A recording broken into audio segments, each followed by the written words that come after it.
Deuxième jour de la semaine et nous sommes mardi à 6 mai 2025. Mesdames et messieurs, bonjour et sachez que c'est toujours un plaisir de vous retrouver pour le DEJ Matinal Info.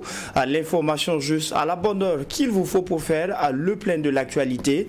Le DEJ Matinal Info, c'est maintenant avec le retour sur l'actualité.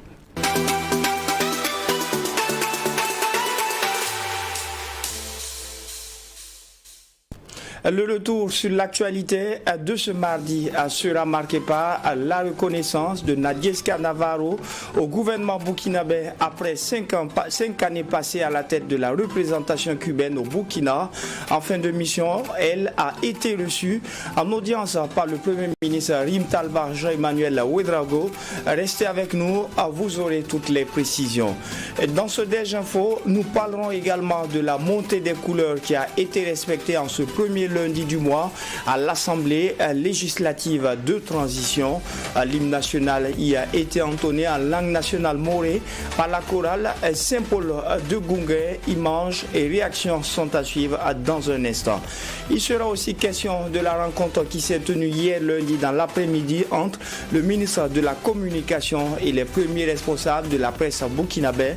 Dans ce contexte où la communication est importante dans la lutte contre le terrorisme, le ministre Pinkwende Gilbert Ouedraogo a appelé à un sursaut patriotique des médias.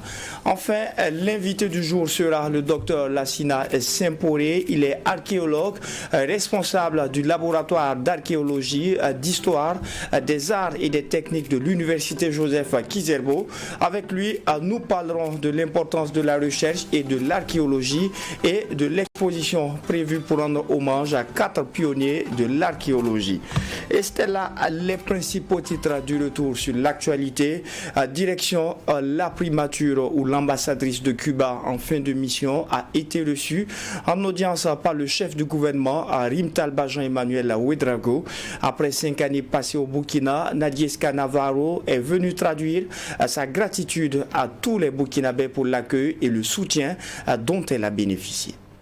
Après 5 années passées à la tête de la représentation diplomatique cubaine à Ouagadougou, Madame Nadieska Navarro achève sa mission au pays des hommes intègres. À cette occasion, elle est ici reçue en audience par le Premier ministre Rim Talba Jean-Emmanuel Ouedraogo. Lors de cette rencontre, la diplomate a exprimé sa gratitude envers le gouvernement burkinabé pour l'accueil et le soutien dont elle a bénéficié tout au long de son mandat. Je suis venue pour faire mes adieux au Premier ministre parce que je repars à la Havane après 5 ans de mission diplomatique au Burkina.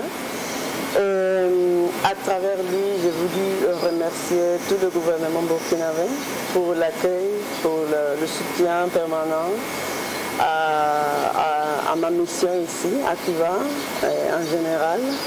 Je lui ai dit que je suis très fière et je suis très heureuse d'avoir accompli une mission au Burkina Faso. C'était la première fois pour moi en mission permanente à l'Afrique. Moi, je disais que si avant ça, j'étais toujours fière de mon héritage africain. Après avoir vécu au Burkina Faso pendant 5 ans et après avoir connu ce peuple merveilleux, je suis encore plus fière maintenant. Durant son mandat, l'ambassadrice de Cuba a contribué au renforcement de la coopération bilatérale entre Cuba et le Burkina. À l'heure du bilan, elle se dit satisfaite. On a réussi à maintenir sur le terrain une coopération en matière de santé. On a une brigade médicale cubaine ici à Ouagadougou. Et on a récemment signé un nouvel accord pour actualiser l'accord en matière de santé que nous avions avant. Et on espère élargir cette brigade médicale avec des spécialistes que le ministère de la Santé nous a demandé. Et on a eu une coopération importante en matière du sport. On a eu une brigade de entraîneurs sportifs. Et cette coopération doit être renouvelée. Face à la situation sécuritaire, la diplomate cubaine s'est dit optimiste et n'a pas manqué de féliciter le gouvernement pour ses actions contre le terrorisme. Le peuple burkinabé est un peuple courageux et résilient qui mérite vraiment la paix. Et je crois que le travail que le gouvernement a abattu et continue à faire, c'est vraiment remarquable. Donc, malgré les difficultés, malgré tous les défis, je crois que vous êtes sous la bonne voie et j'espère que le Burkina Faso réussit dans tous les domaines parce que le Burkina Faso, le pays le mérite. Navarro Nadieska a rappelé que le 50e anniversaire de l'établissement des relations diplomatiques entre les deux pays sera célébré en décembre prochain. Avant de quitter Ouagadougou, l'ambassadrice, par cette visite de courtoisie, renouvelle son attachement à la solidarité entre les peuples cubains et burkinabés liés par l'histoire. On se rend présent à l'Assemblée législative de transition où la tradition a été respectée à travers la montée des couleurs en ce premier lundi du mois. À cette occasion, l'hymne national a été entonné en langue nationale morée par la chorale à Saint-Pierre de Gounguin de l'archidiocèse de Ouagadougou qui procédait du même coup au lancement des activités de son cinquantenaire au service de l'Église. Alexis Wenkouni à Belem Naba. L'hymne de la victoire burkinabé chanté encore ici à l'Assemblée législative de transition en langue nationale morée par la chorale Saint-Paul de Gounguin. Les parlementaires, le personnel administratif et de sécurité, tous se sont mobilisés pour marquer leur appartenance à la mère patrie, le Burkina Faso. Le choix de la représentation nationale par la chorale Saint-Paul de Gounguin de l'archidiocèse de Ouagadougou pour cette montée des couleurs placée sous le sceau du patriotisme marque le lancement des activités de son cinquantenaire au service de l'Église et de la société. La montée des couleurs est une activité importante pour nous et pour chaque Burkinabé. Parce que c'est la fierté aussi de notre nation, c'est la fierté de chaque Burkinabé. Et que nos prières aussi accompagnent tous les efforts qui sont faits, pas seulement au niveau de l'Assemblée ici, mais partout, voilà, en chacun aussi, pour que notre pays puisse retrouver cette paix, voilà, et que le vivre ensemble soit vraiment le ciment qui nous permette de nous asseoir ensemble, frères et sœurs, pour échanger, pour construire, pour édifier et pour chanter la joie de vivre ensemble. Construire ensemble le Burkina Faso dans l'unité et dans la diversité, c'est le souhait de tous les filles et fils dignes de la nation burkinabé. Et cette commémoration prévue le 31 mai prochain débute par un grand concert dénommé le Souffle de l'Unité. Le Souffle de l'Unité pour vivre et célébrer ensemble la joie d'avoir des frères et sœurs, même qui sont d'autres confessions religieuses que nous, à savoir nos amis les musulmans, nos amis ceux de la religion traditionnelle, ceux les chrétiens, protestants comme catholiques, et qu'ensemble nous puissions vivre la paix ensemble et aussi la cohésion et le vivre ensemble, que chacun croit que l'autre est frère avant tout, et qu'ensemble nous constituons le Burkina Faso. La chorale Saint-Paul de Gounguin est un mouvement d'action catholique qui, en plus de sa mission au sein de l'Église, a un rôle social et dans ce sens veut contribuer à la consolidation de l'unité et du vivre ensemble. Pour la commémoration de son cinquantenaire, plusieurs groupes musicaux et artistes issus d'autres confessions religieuses y participeront. Nos voix doivent faire la voix à la paix, a-t-elle indiqué.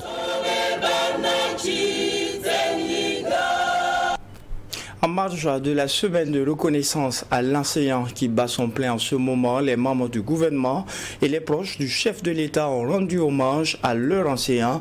Ce fut une occasion pour ces acteurs d'exprimer leur gratitude envers ceux et celles qui ont marqué leur parcours scolaire.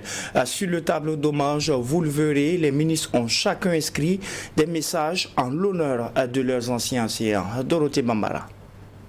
Par ces messages touchants inscrits dans le tableau d'hommage, les membres du gouvernement et les proches collaborateurs du chef de l'État rendent ainsi hommage à leurs enseignants pour leur engagement et dévouement tout au long de leur parcours éducatif. Tenu dans le cadre de la semaine de reconnaissance de l'élève et de l'étudiant envers l'enseignant, cette initiative, première du genre, au-delà des mots, est un moment de cohésion, d'estime mutuelle qui permet de formaliser la reconnaissance des élèves envers l'enseignant. Hommage à tous mes enseignants, du primaire au supérieur. Vous avez éduqué et formé un citoyen aujourd'hui engagé à servir son pays avec fierté et détermination. À M. Évariste Ouédraogo, mon père, instituteur intrépide, combattant de l'éducation. Ton œuvre a fortement contribué à forger des compétences pour le Burkina Faso. Fier de toi. Les enseignants de l'école primaire, mes remerciements pour avoir suscité en moi le culte de l'excellence, en particulier M. Kinda Alain, M. Koumari Issa et M. Kourba Boubaka pour l'initiative de me faire participer aux concours nationaux de l'excellence. À mes professeurs du Britannique militaire de Kadiogo, mes remerciements pour tout le suivi, les conseils et votre dévouement à notre endroit, en particulier M. Dabiré Hussein, pour avoir suscité la culture de la lecture et le rapprochement de nos valeurs traditionnelles lors de nos cours de philosophie. C'était la maîtresse du primaire. Elle m'a accompagné comme une mère depuis le CP1 jusqu'au CE2. Vraiment, j'ai gardé un bon souvenir d'elle. Et jusqu'à présent, on communique. Donc, elle me donne des conseils, elle me soutient, elle m'accompagne. Donc, je lui suis vraiment très reconnaissante pour ce qu'elle a fait pour moi. En l'honneur de celui qui l'a guidé et inculqué le savoir, le ministre en charge de l'urbanisme, Mikaïlou Sidibé, a également marqué une halte pour exprimer sa gratitude à son ancien professeur et homologue en charge de l'enseignement secondaire, Boubacar Savadogo. C'est avec beaucoup d'honneur que je marque ma reconnaissance au docteur Boubacar Savadogo pour son dévouement à faire de moi, comme bien d'autres de ma promotion, l'homme que je suis devenu. Avec toutes mes admirations, professeur. Merci beaucoup. Merci. Prévu se dérouler du 30 avril au 6 mai 2025, cette semaine de reconnaissance est une occasion pour renforcer les valeurs de respect et d'appréciation à l'endroit de ces figures clés du développement humain qu'est l'enseignant. Le ministère en charge de la communication et les premiers responsables des médias ont tenu une rencontre hier après-midi. Au cœur de cette rencontre, comment accentuer les efforts pour faire de la communication une arme de lutte contre le terrorisme. Le ministre chargé de la communication à cette occasion a appelé à un sursaut patriotique. La rencontre a servi aussi de cadre, surtout pour écouter les préoccupations, recueillir des suggestions afin de surmonter les difficultés des médias burkinabés. Alexio Nkouni Belem Naba. L'information et la communication ne sont pas des instruments accessoires en temps de crise. Elles sont des armes redoutables. Déclaration faite par le ministre de la Communication à cette rencontre avec les patrons de presse. Pour Pegdewende Gilbert Ouédraogo, dans le contexte burkinabé, une information mal relayée peut décourager les FDS et les VDP engagés sur les théâtres des opérations. Et une image sortie de son contexte peut semer la panique. À l'opposé, une parole juste et responsable peut sauver des vies, restaurer la confiance et renforcer la résilience des populations. Voilà pourquoi donc il décline sa vision, celle d'un partenariat stratégique entre le gouvernement et les médias. Ma vision en tant que ministre chargé de la communication et porte-parole du gouvernement est celle d'un partenariat sincère et stratégique entre le gouvernement et les médias. Je vous invite donc à une coalition nationale de l'information pour la paix dans le respect de vos principes professionnels et de la déontologie journalistique. Nous ne vous demandons pas de taire la vérité. Nous vous appelons à la responsabilité, cette responsabilité qui constitue le fondement de votre métier. Pour le chef du département de la communication, il n'est pas question de censure médiatique. Il s'agit plutôt des actions coordonnées dans cette crise sécuritaire dominée par une guerre de communication.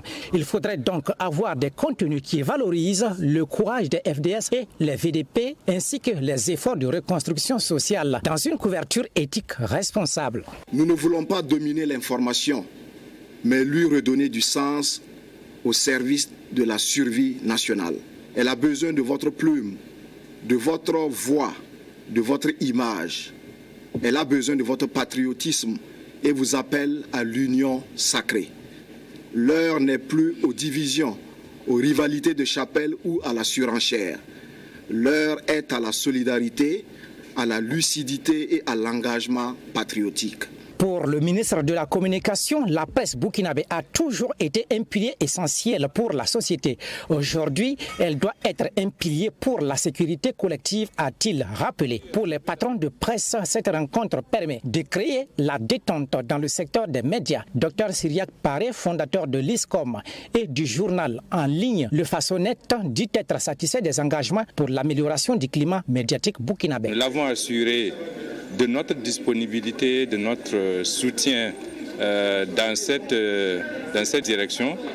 Nous n'avons pas donc de raison de douter que dans les prochains jours, il y aura des mesures qui seront prises pour apaiser le climat de travail des médias, des mesures pour favoriser l'épanouissement des entreprises de presse.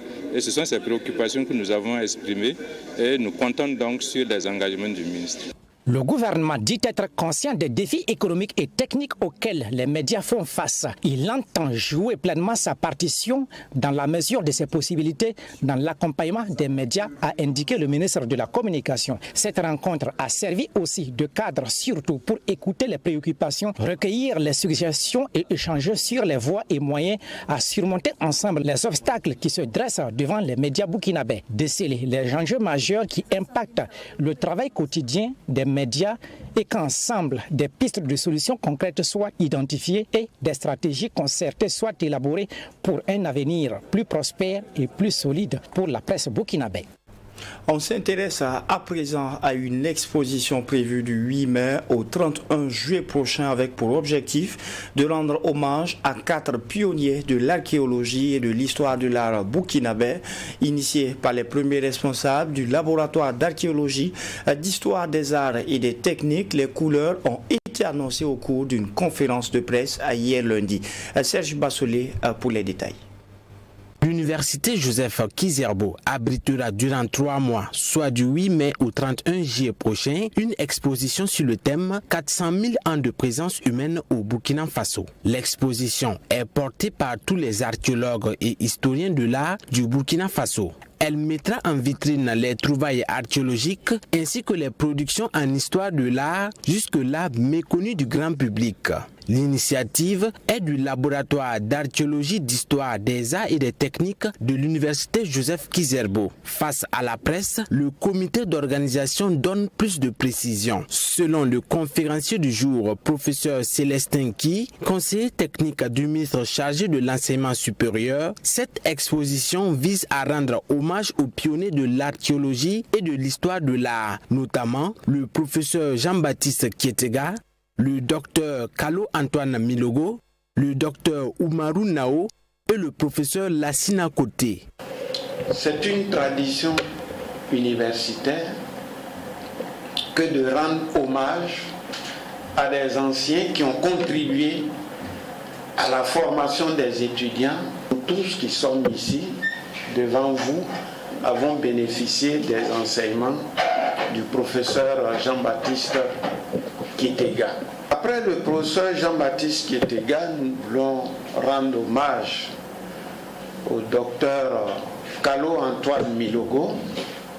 Il s'agit également du docteur Oumarou Nao, qui est rentré des études en 1989 et qui est spécialiste de l'histoire de l'art. Professeur Koté Lassina est un archéologue spécialiste de la préhistoire, mais plus précisément du néolithique.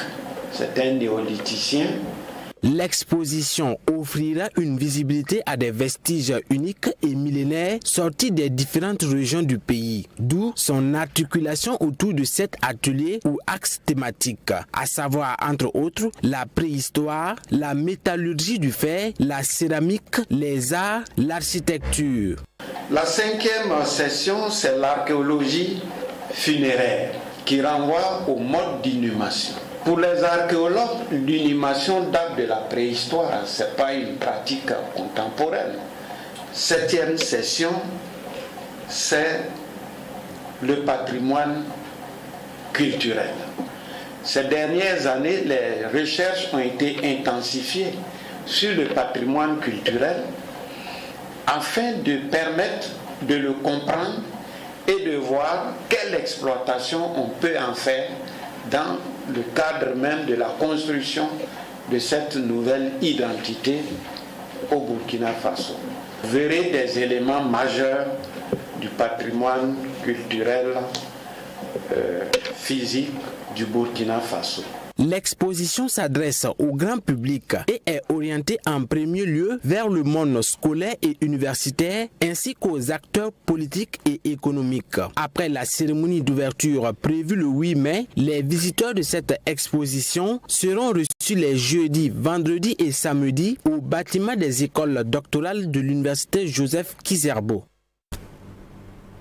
Et justement, nous parlerons de ce sujet tout à l'heure avec l'invité du jour. Mais en attendant, le DG Info se poursuit avec à présent la revue de presse.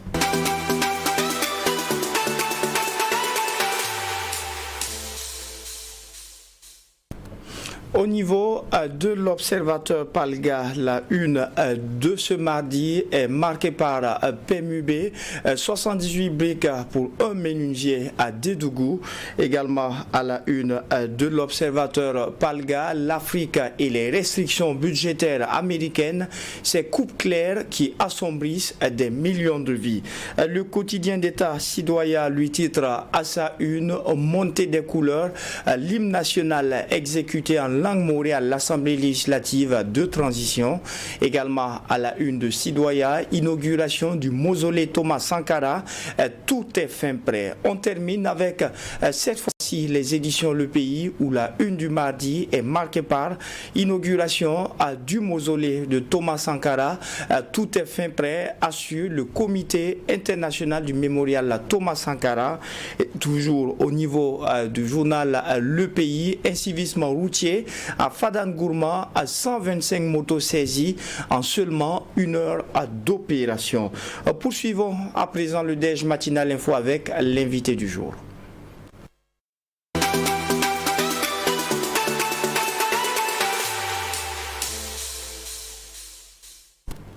Le docteur Lassina Semporé est notre invité du jour. Il est archéologue responsable du laboratoire d'archéologie, d'histoire des arts et des techniques de l'université Joseph Kizerbo. Il est également ancien secrétaire général du ministère des Arts et de la Culture du Burkina. Avec lui, nous parlerons de la recherche et de l'archéologie au Burkina, enjeux, défis et hommages aux pionniers. Bonjour et bienvenue à vous. Bonjour, merci pour cette invitation au déjeuner. Et justement, pour commencer ce déjeuner ensemble, oui. Est-ce qu'on peut revenir sur le concept de l'archéologie? Qu'est-ce que c'est? Comment on l'a défini?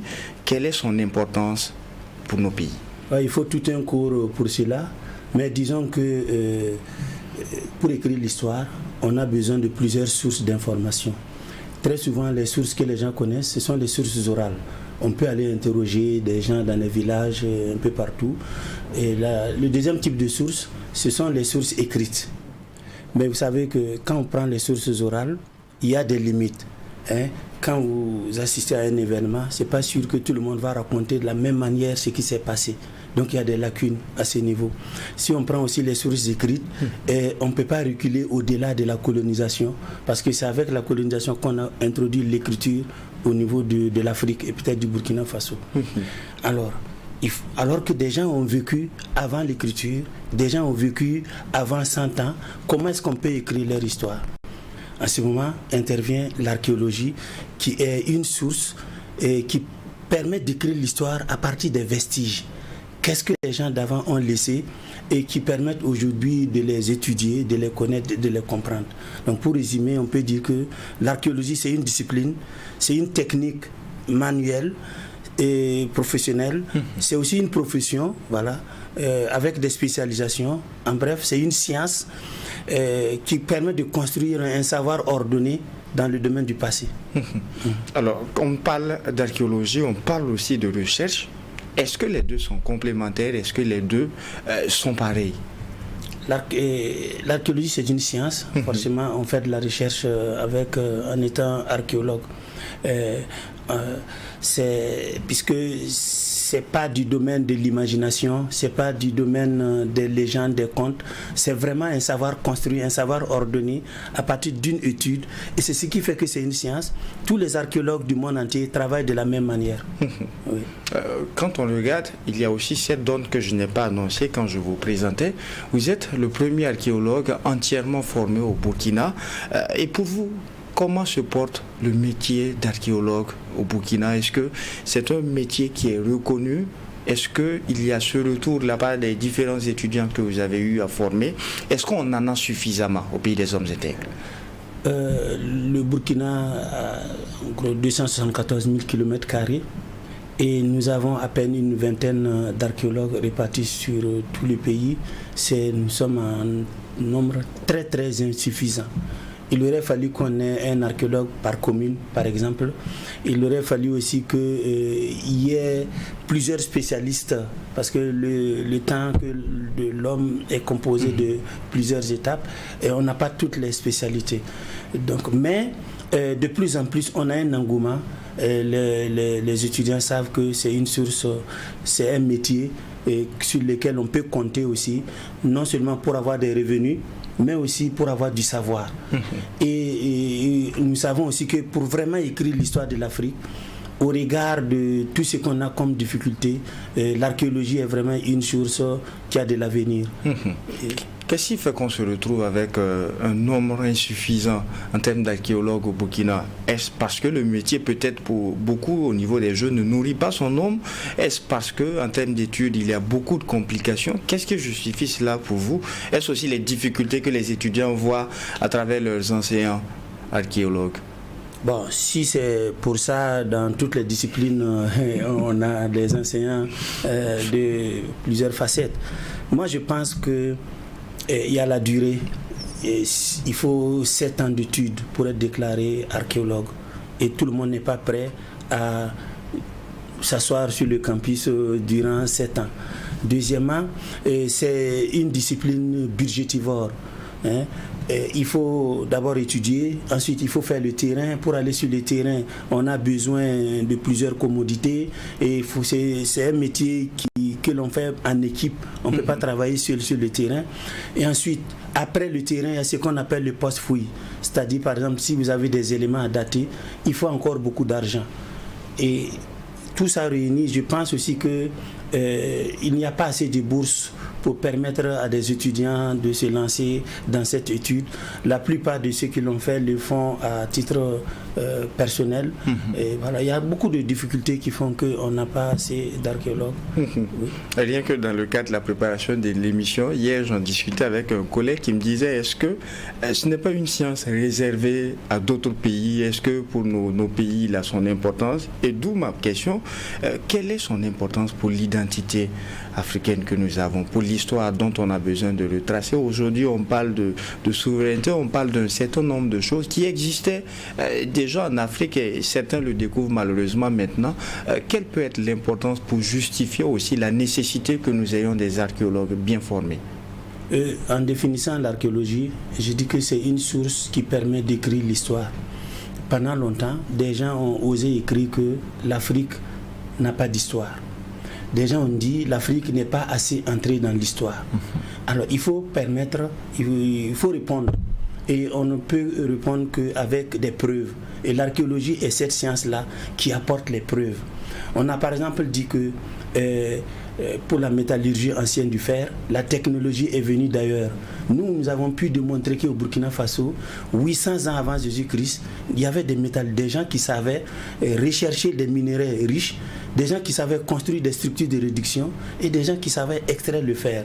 À ce moment, il n'y avait pas d'apport extérieur en termes de ressources humaines.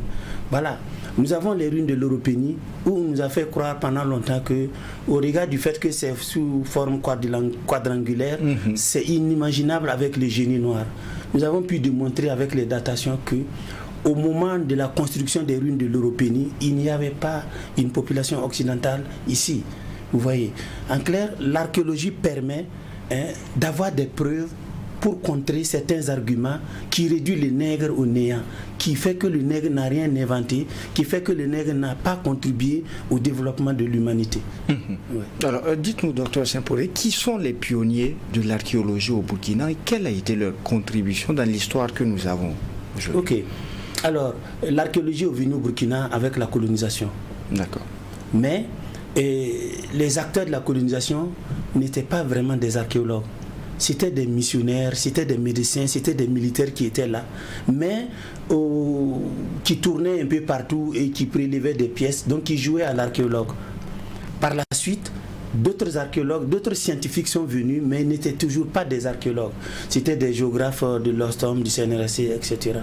C'est à partir de 1973 qu'un Burkinabé est arrivé et a mis en place le système qui allait permettre d'avoir des archéologues burkinabés. Et cette personne, c'est le professeur Jean-Baptiste Ketega. Il a mis en place un programme de recherche, un programme de formation qui a permis d'avoir les premiers archéologues qui sont aujourd'hui à la retraite et sur lesquels nous avons prévu de rendre hommage. Oui. Alors, quand on prend ces personnalités, qu'est-ce qu'ils ont eu à apporter dans l'histoire que nous avons du Burkina? Vous avez pris l'exemple du professeur Ketega. Est-ce qu'il y en a d'autres aussi qui ont eu à apporter des choses? Si on reste sur le professeur Ketega, il a été pendant longtemps conseiller culturel, conseiller du ministre en charge de la culture.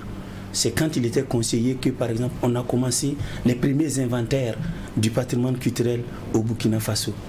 Après, nous avons quelqu'un comme professeur Milogo Kalou Antoine. L'exposition est intitulée 400 000 ans de présence humaine au Burkina Faso. Et c'est grâce aux travaux du professeur Kalou Antoine Milogo que nous avons cette information. C'est un paléolithicien, un spécialiste de la période de la pierre taillée, qui a fait des recherches au nord et qui a vu de l'outillage qui permet aujourd'hui de dire ce type d'outillage-là date de telle période et qui montre que des gens étaient là. Vous voyez. Si vous prenez Dr Nao Oumarou, c'est un spécialiste d'histoire de l'art, notamment des masques. Vous voyez que de plus en plus, il y a des recherches sur les masques, on parle beaucoup des masques, etc. C'est grâce à ce qu'ils ont eu à faire là qui nous permettent aujourd'hui de considérer aussi le masque comme une source pour écrire l'histoire, surtout l'histoire de l'art. Et nous avons aussi le professeur Côté Lassina, qui est un néolithicien, donc la spécialiste de la période de la pierre polie. Donc il a étudié cette période et il a surtout étudié la céramique. C'est grâce à lui qu'on sait, on connaît la chaîne opératoire, comment est-ce qu'on prélève l'argile, comment on traite l'argile, comment on façonne les différentes formes, comment on organise les cuissons, comment on porte les décors, ainsi de suite. Vous voyez, chacun de ces chercheurs pour lesquels nous rendons hommage là a vraiment contribué pour l'avancée des connaissances, mais aussi pour la formation de la relève. Voilà. Alors, on ne va pas refaire un cours entier, mais pour comprendre comment est-ce que l'archéologue arrive à travailler, lorsque vous vous rendez sur un site donné pour effectuer une recherche, comment est-ce que vous procédez? Est-ce qu'il est coûteux? Est-ce qu'il prend du temps?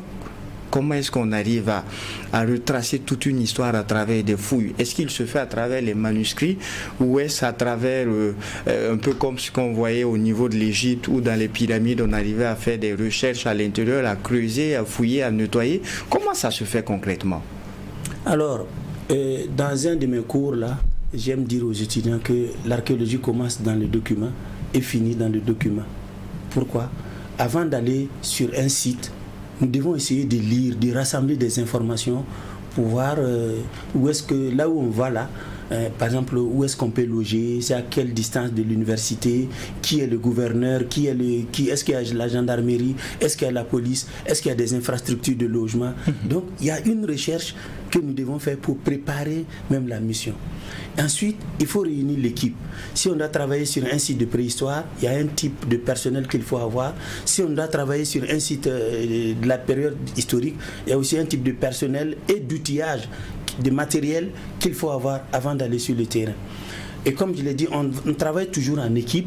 Alors il faut voir le nombre de personnes qu'il faut, le nombre de jours qu'il faut et déterminer qu'est-ce que les gens vont manger pendant, où est-ce qu'ils vont dormir, combien ça coûte, etc. Et une fois sur le terrain, il faut prendre la tâche avec les CVD, les rois, les chefs de village, la gendarmerie ou la police. Ou en tout cas, il faut faire en sorte que la population vous accueille, vous intègre et joue même le rôle de protecteur pour vos travaux. Et ensuite, nous faisons les recherches proprement dites à travers un système que les archéologues connaissent. On travaille par carré et on organise les gens à travailler par carré. L'archéologue peut diriger lui-même le chantier, mais il peut aussi faire appel à d'autres personnes qui vont l'aider. Un botaniste par exemple, quelqu'un qui s'y connaît avec au niveau des ossements. Bref, on peut faire appel à d'autres personnes et ça rallonge encore le budget de la chose. Et une fois que les informations ont été réunies, il faut revenir à la base, au laboratoire. Et c'est pas fini. C'est à ce moment que commence une autre phase du travail. Il faut essayer de comprendre ce que vous avez trouvé là. Qu'est-ce que ça peut vous donner comme élément pour l'histoire. Et une fois que ce travail est fait déjà, il faut aussi aller solliciter d'autres analyses. Nous n'avons pas par exemple de laboratoire de datation au Burkina et il faut envoyer des éléments qui peuvent faire l'objet de datation en datation. Alors si on a besoin d'autres spécialistes, on peut aussi les faire appel pour qu'ils nous expliquent ce que ça veut dire de trouver du pollen, ce que ça veut dire de trouver des arêtes de poissons, ce que ça veut dire de trouver un objet en bronze, ainsi de suite. Vous voyez, c'est comme ça que l'archéologue travaille. Et beaucoup de temps après maintenant, il s'assoit, il fait la synthèse de sa découverte. J'ai fouillé telle année à tel endroit. Voici ce que ça donne comme résultat. Donc, c'est un travail qui demande beaucoup d'argent, beaucoup de temps et vraiment fastidieux. Mais c'est aussi un travail façonnant de pouvoir à un moment dire partir de zéro pour permettre à une communauté, à un pays d'avoir une information essentielle. Est-ce que c'est ce type de recherche qui a été effectué, s'agissant par exemple des ruines de l'Oropénie ou encore du site de métallurgie? Alors pour les ruines de l'Oropénie, nous avons fait des recherches pour voir qui a construit les ruines de l'Oropénie. Pourquoi on a construit les ruines de l'Oropénie et quand est-ce qu'on a construit les ruines de l'Oropénie. Et les éléments de réponse ont convaincu l'UNESCO pour dire ça, ce site-là, c'est un site qui doit être inscrit sur la liste du patrimoine mondial pour que les générations futures sachent que quelque part en Afrique, il y a eu des hommes qui ont vécu et qui ont pu organiser le travail pour tailler la pierre, pour mouiller l'argile, et des gens qui s'y connaissaient en mathématiques et pour construire des murs qui, plus de 1000 années encore, tiennent debout. Ce que nous n'arrivons même plus à faire avec du béton. Et pour la métallurgie ancienne du fer aussi, c'était un peu pareil. Pourquoi ? Dans la littérature, on nous a dit que la technologie pour avoir le fer est venue de l'extrême-orient. Voyez, nous disons ok, il n'y a pas de souci. Nous avons fait des recherches. Nous n'avons pas les machines qui font les datations. Nous avons envoyé les éléments en datation en Occident. Et c'est les mêmes machines qui datent les choses un peu partout là, qui nous ont dit que ce que nous avons au Burkina date au minimum de 8 siècles avant Jésus-Christ. Or, de Jésus-Christ à maintenant, ça fait 2000 ans. Donc nous avons grosso modo 2800 ans que des gens étaient au Burkina. On peut dire des ingénieurs, parce qu'ils connaissaient les roches, ils connaissaient les arbres qui permettaient d'avoir du charbon, ils connaissaient comment faire en sorte que le charbon puisse calciner le minerai dans une structure de fourneau. Vous voyez ? Et après, une fois qu'on a obtenu le fer, comment le transformer en un outil qui va permettre d'améliorer la vie, et un outil aussi qui va permettre de faire des conquêtes et agrandir le territoire, ou des outils qui vont permettre de se défendre en cas d'attaque. Donc vous voyez un peu comment l'archéologue a pu travailler pour rendre au noir sa fierté. Alors, docteur, je ne peux m'empêcher de poser cette question puisque je suis en face d'un archéologue. Comment vous expliquez, sur le domaine infrastructurel, sur le domaine de la construction, comment vous arrivez à expliquer que dans l'Antiquité, quand on regarde, vous avez pris l'exemple des ruines de l'Oropénie, on avait déjà ce mécanisme, on avait cette ingéniosité de trouver le matériel nécessaire pour construire des bâtiments qui étaient durables, contrairement à aujourd'hui où avec l'évolution technologique, avec tout ce qui est mis à notre disposition, on arrive à se retrouver avec des bâtiments qui ne tiennent pas. Le coup d'une saison pluvieuse qui arrive, on arrive à ne pas tenir avec du bitume sur plusieurs années. Qu'est-ce qui explique quel était le matériel le plus utilisé à l'époque dans vos recherches qui puisse justifier qu'aujourd'hui on n'arrive pas et que peut-être on ait besoin de repartir à la source? Alors, bon, je n'ai pas certainement toutes les bonnes réponses. D'accord. Mais je me dis que par rapport à ce qu'on voit aujourd'hui, je pense qu'il doit y avoir un problème de rigueur, un problème de concentration, un problème de sérieux dans ce que nous faisons. Ça, c'est un constat de profane dans le domaine de l'architecture. Mais si je regarde ce qui s'est passé avant, si vous prenez le fourneau qui permet de réduire le minerai de fer, c'était un fourneau bâti avec de l'argile de termitière. Ça veut dire qu'il y avait même un choix rigoureux qui est fait sur le matériau de travail. Alors qu'aujourd'hui, pour construire nos maisons, il suffit de tourner derrière la cour là, on réunit de la terre, on met de l'eau et c'est des briques. Avant, on prenait tout le temps qu'il fallait pour choisir la bonne argile, pour la malaxer avec tout le temps qu'il faut avant de procéder à la construction. Voilà un peu. Mais au-delà de tout ça, je pense que nous avons le même cerveau. Donc, les gens de l'époque préhistorique ont utilisé leur cerveau et il y avait un problème de conscience pour les générations futures. On ne bâtissait pas pour nous-mêmes, mais on bâtissait en pensant aussi à des gens qui vont venir et qui ne devraient pas casser pour reconstruire, je me dis. Voilà. Alors, docteur, quand vous regardez aujourd'hui, quels sont les défis qui s'opposent aux archéologues et aux chercheurs au niveau du Burkina? Quels sont les principaux défis de l'heure? Bon, je me dis que, grosso modo, je vois 5 défis. Le premier défi, ça va être le manque de ressources. Nous manquons énormément de ressources financières pour travailler. Comme je l'ai dit, l'archéologie est budgétivore. Voilà, il faut aller en équipe, il faut beaucoup de carburant, il faut beaucoup pour les analyses et après il faut beaucoup aussi pour produire. Par exemple, l'exposition que nous sommes en train d'organiser, il faut un catalogue et ça coûte cher. Voilà, donc la première des choses, c'est le manque de ressources. Deuxièmement, je pense qu'il n'y a pas encore un inventaire complet du patrimoine physique du Burkina Faso. On ne sait pas à l'intérieur des 274 km² là, réellement, qu'est-ce qu'on a comme potentiel archéologique. C'est là, compte tenu du fait qu'on n'a pas des archéologues, par exemple, dans chaque commune, qui vont s'occuper de ce travail d'inventaire là. Vous voyez, quand on parle d'inventaire, bon, c'est des gens qui quittent Ouaga en mission pour aller 2-3 jours, faire des tirées et revenir. C'est pas suffisant pour faire un inventaire et surtout pour faire de la documentation. Parce qu'il ne suffit pas de connaître, mais il suffit de dire ce que ça veut dire. Voilà. Et troisièmement, c'est la rareté même des fouilles. On organise très rarement des fouilles. Et si on ne fouille pas, ça signifie aussi que ça ralentit les découvertes. Vous voyez, donc il faut des ressources pour organiser ces fouilles-là. Justement là-dessus, docteur, quel est ce mécanisme qui doit actionner ce levier pour qu'on puisse faire de la recherche, qu'on puisse faire de la fouille? Est-ce que c'est à vous de le faire? Est-ce que c'est à l'autorité? Puisque vous dites qu'il n'y en a pas assez. Qui doit actionner le levier? C'est une très bonne question.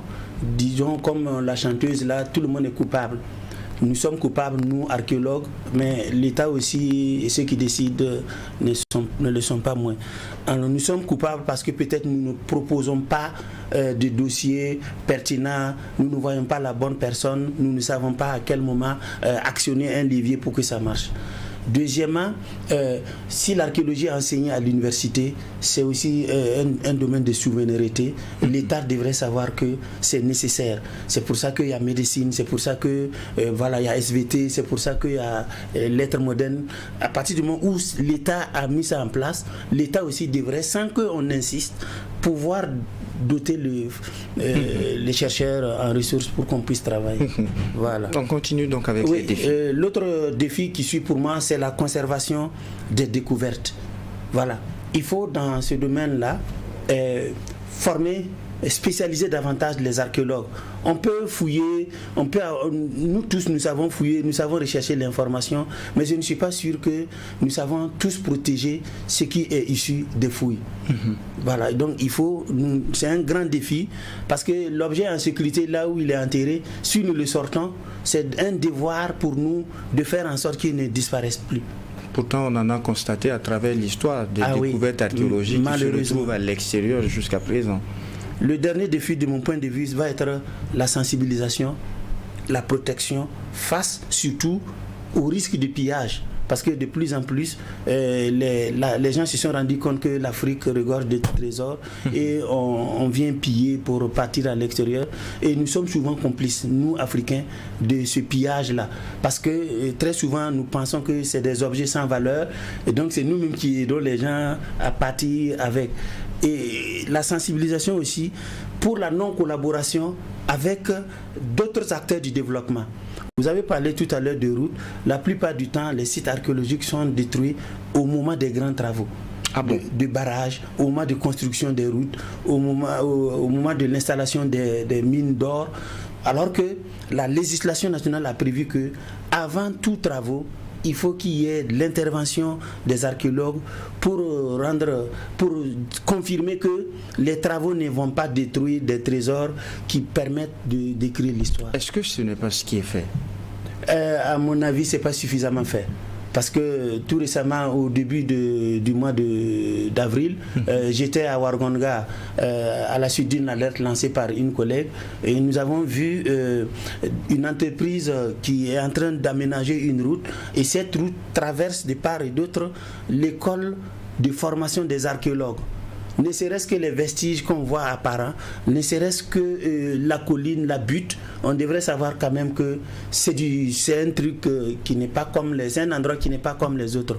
Donc il y a une sensibilisation à faire à tous ces conducteurs de Caterpillar, à tous ces entrepreneurs-là, pour que le développement, nous avons besoin de routes, mais si nous avons une route et nous ne sommes pas fiers de nous-mêmes après, c'est un problème. Je ne sais pas si on peut nous dire qu'on est équilibré dans le développement.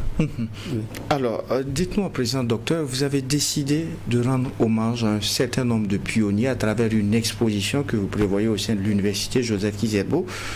D'où est venue l'idée? Qu'est-ce qui justifie qu'on ait besoin de rendre hommage à ces personnes-là qui, dans l'histoire de l'archéologie, ont été importantes, ont beaucoup contribué? Disons que c'est une tradition au niveau universitaire. Quand vous avez des maîtres qui partent à la retraite, et il faut leur rendre hommage. Et il y a plusieurs manières de rendre hommage. Nous avons des colloques, nous avons des séminaires, nous avons même des pots de revoir. Mais nous avons en archéologie, nous nous sommes dit que nous sommes assez spéciaux parce que nous sommes des chercheurs qui trouvons et nous trouvons des vestiges.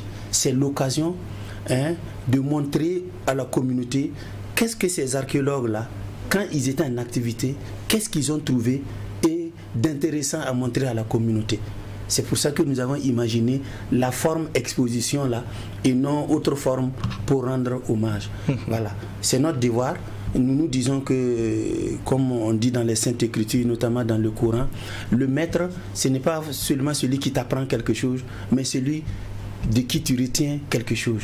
Et nous voulons montrer aux gens que nous avons retenu de ces hommes qui sont passés de la rigueur, le sérieux, le patriotisme et qui ont pu placer le Burkina à un moment donné dans la sous-région là comme une locomotive de la recherche en archéologie.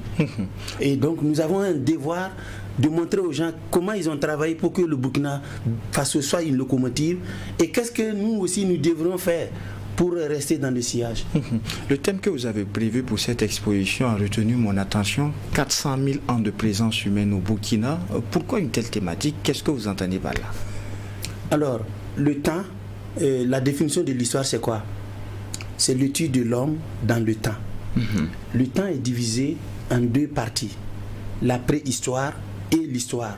Et si on prend aussi la préhistoire, il y a deux sous-points, le paléolithique et le néolithique.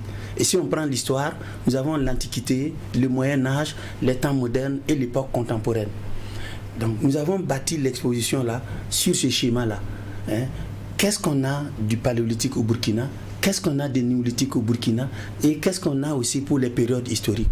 Donc, pour la période des âges, l'âge de la pierre taillée, l'âge de la pierre polie, nous allons montrer des pierres taillées, de l'outillage, des pierres polies, comment est-ce que les premiers couteaux, les premières lames, les premières faucilles, etc. Pour la période historique, nous allons montrer les vestiges de la métallurgie du fer. Nous allons montrer la céramique, comment est-ce que les gens fabriquaient les premières céramiques au niveau du Burkina Faso. Nous allons aussi montrer des éléments d'art. Vous savez, au Burkina, comme l'homme était là il y a longtemps, il n'avait pas de bic, il n'avait pas de cahier, mais il exprimait ses talents dans ce que nous appelons les gravures et les peintures rupestres. Donc nous avons pu étudier tout cela. Nous allons montrer les premiers dessins, les premières représentations au niveau du Burkina Faso.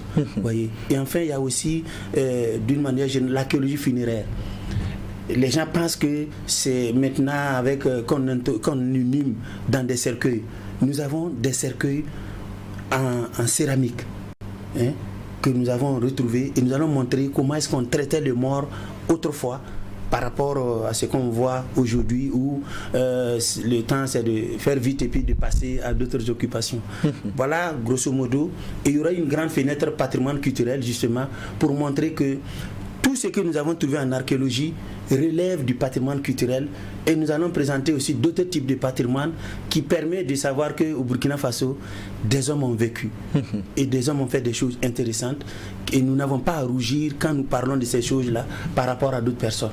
Alors, Dr Simporé, c'est une exposition qui va se dérouler au niveau de l'université de Ouagadougou, l'université Joseph Kizerbo. Aujourd'hui, quel est l'invite particulier que vous avez à donner aussi à l'endroit des populations qui peuvent penser que cette exposition est réservée aux étudiants ou à certains intellects? Alors, l'expo à l'université, on a prévu 3 mois pour l'exposition à partir du 8 mai.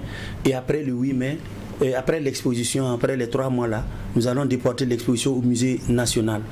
Alors, sur le campus, nous allons occuper le bâtiment de l'école doctorale. Il n'y a pas de musée au niveau de l'université et c'est notre manière aussi d'interpeller pour qu'il y ait un musée à l'université. Et nous allons montrer en occupant l'école doctorale que en tant que professionnels du domaine, nous pouvons transformer tout espace en musée. Et il y aura des jours où il y aura des guides, mais c'est ouvert de manière permanente. Et l'exposition est ouverte au grand public. C'est pas réservé seulement à l'université, aux universitaires, aux étudiants en histoire, aux étudiants d'une manière générale. C'est public. Et d'ailleurs, nous comptons organiser tous les week-ends une descente des établissements secondaires et des écoles primaires pour leur expliquer certaines choses afin qu'ils puissent comprendre les leçons qu'on leur dispense au niveau du secondaire et au niveau du primaire. Donc c'est une exposition vraiment ouverte à tout le monde. Oui. Alors, Dr Lassina Simporé, nous vous disons merci d'avoir mélangé votre programme pour répondre présent à cette invitation pour le déjeuner de l'information sur True TV Watt FM. Merci à vous. Merci beaucoup. C'est une opportunité et tout gestionnaire du patrimoine doit capter toute opportunité qui permet de parler du patrimoine. Merci à vous, auditeurs et téléspectateurs des médias leaders True TV Watt FM. Je rappelle que l'invité du jour était le docteur Lassina Simporé. Il est archéologue responsable du laboratoire d'archéologie, d'histoire des arts et des techniques de l'université Joseph Kizerbo. Il est également ancien secrétaire général du ministère en charge des arts, de la culture et du tourisme du Burkina. Il est aussi le premier archéologue entièrement formé au Burkina Faso. Merci à vous pour votre constante fidélité à nos programmes. En attendant, Dieu voulant, de vous retrouver pour un prochain numéro. Non seulement portez-vous bien, mais aussi et surtout que Dieu bénisse le Burkina Faso. Au revoir.